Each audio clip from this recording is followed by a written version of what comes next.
Bienvenue sur votre channel KPB Info, connaissance sur la parole de Dieu.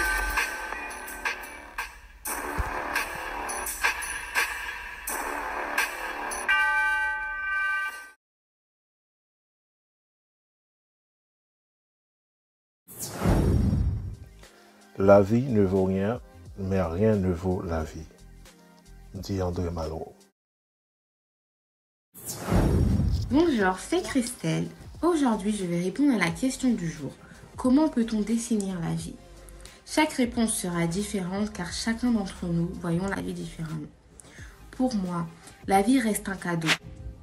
Bonjour, comment peut-on définir la vie? La vie, c'est la nature, la respiration, les enfants qui jouent, qui s'amusent. La vie, c'est vraiment quelque chose de merveilleux. Mais aussi, la vie, c'est un combat dans tous les jours.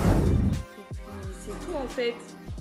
On a la chance d'être encore en vie et pour moi, la vie, c'est une chance. Moi, la vie, qu'est-ce que c'est? Pour moi, dans la vie, on a quoi? On a on a des épreuves. On aura des épreuves positives comme on aura des épreuves négatives.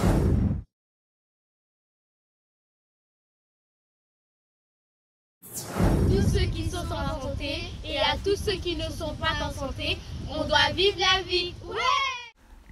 Que la paix et la miséricorde de Dieu vous soient multipliées à tous et bienvenue à notre émission KPB Info, connaissance sur la parole de Dieu. Aujourd'hui, nous sommes contents d'avoir le privilège de répondre à l'invitation que Frère Pierre nous a lancée autour d'un thème très connu qu'est la vie.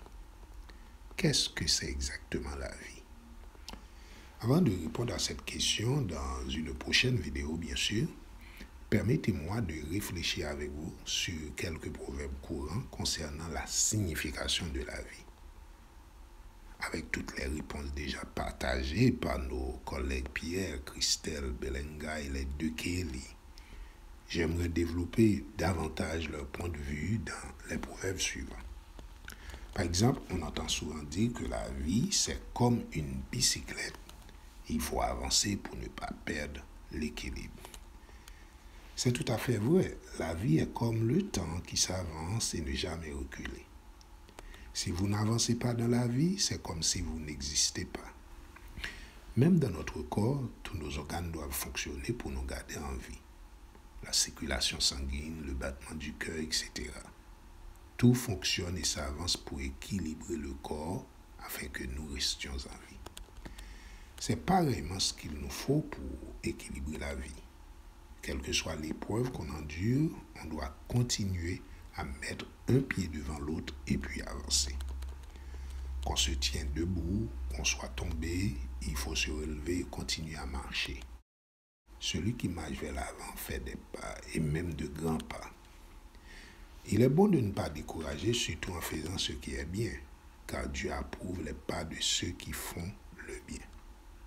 Selon le psaume 37, verset 23, l'Éternel affermit les pas de l'homme et il prend plaisir à sa voix. S'il tombe, il n'est pas terrassé. Alors, avançons avec la vie pour ne pas perdre l'équilibre. Un autre proverbe commun assez intéressant, la vie est comme une boîte de chocolat. On ne sait pas sur quoi on va tomber. Cela vaut de même pour la vie courante. On ne sait pas vraiment ce que sera chaque jour de notre vie. On ne sait pas. Tant qu'on ne le vit pas, on ne sait pas.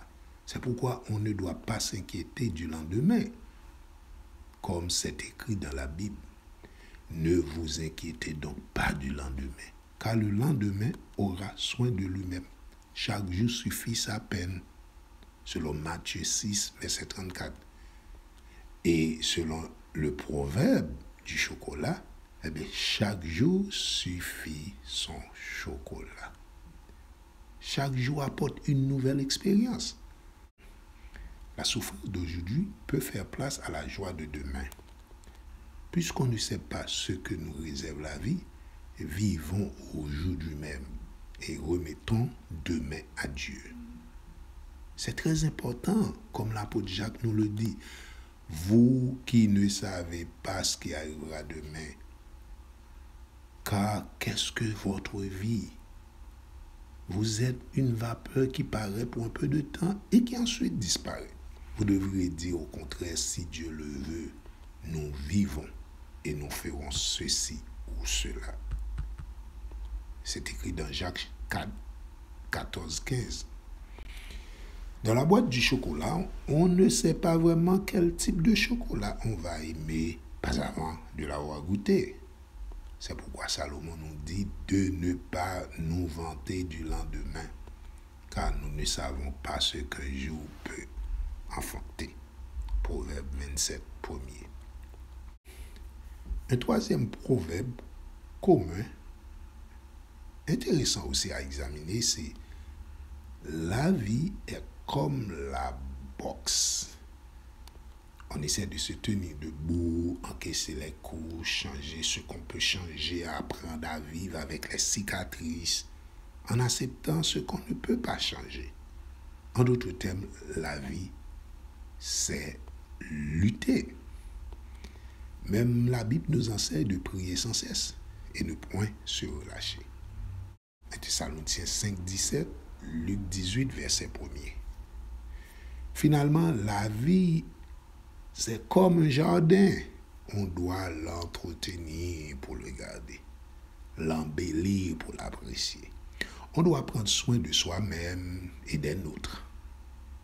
Aimer nos semblables, apprécier l'environnement, tous les bienfaits quotidiens que Dieu nous accorde, etc. Dieu considère ses siens comme un jardin qu'il embellit. Comme cela est écrit dans Ézéchiel 31, le verset 9. Je l'avais embelli par la multitude de ses branches, et tous les arbres d'Éden dans le jardin de Dieu lui portaient envie. À plus forte raison, nous aussi devons considérer notre relation avec Dieu, notre vie, notre foyer, notre famille, nos bonnes relations fraternelles et amicales. Et j'en passe. Nous devons les considérer comme un jardin à cultiver et garder. Si on n'est pas préoccupé à apprécier cette opportunité de la vie et en remplir nos devoirs quotidiens, c'est alors qu'elle perd sa valeur et que l'on finisse par la dégoûter. Pourtant, la vie est de Dieu. C'est pourquoi elle est une source de bénédiction qui coule dans des endroits arides et déserts. Mais la vie en soi est bonne. Elle est une opportunité qu'on doit vivre chaque jour, même avec les épreuves qui l'accompagnent. Si on ne la vit pas maintenant, peut-être on n'aura jamais la chance de l'apprécier à sa juste valeur. Vivons la vie. Soyons-en tous reconnaissants envers Dieu. Alors, jusqu'à notre prochaine étude sur la vie, que Dieu nous aide à vivre avec gratitude cette vie présente qu'il nous donne en partage. Merci.